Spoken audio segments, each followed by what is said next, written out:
কোন জমিনের মাটি আমার হবে গুরুস্থান?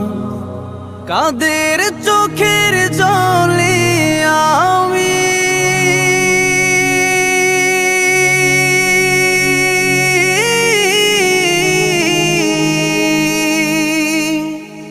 কাদের চোখের জলে আমি পাব পরিত্রাণ?